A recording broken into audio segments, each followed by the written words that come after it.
All right, your bird is almost done. Let's talk about how to close it off. So we are going to take that off.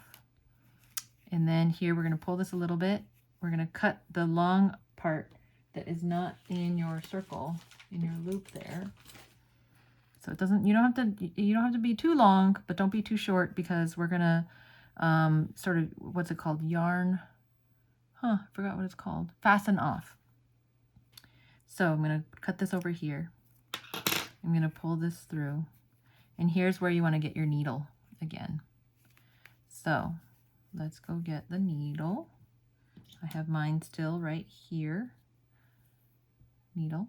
So what you're going to do is take your tail, and just like before, I'm going to wrap this yarn around the head of the needle. I'm going to pull it tight between my fingers.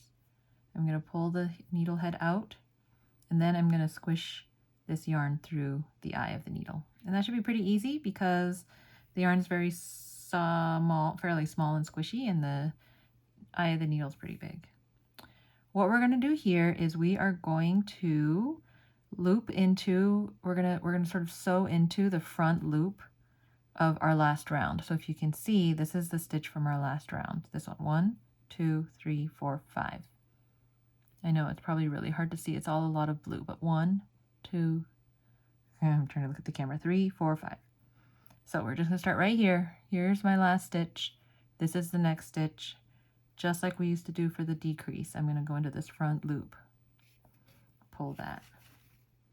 It doesn't have to be pulled tight. We're going to pull it tight after. That's 1. So now go into the next stitch right here. So I'm going to go through here and pull that. Oop, I got a little knot in there. That is okay. Pulls right out. Next one, this is 3. Next one, this is 4. And then we're back around to 5, but I'll go ahead and pull it through there also.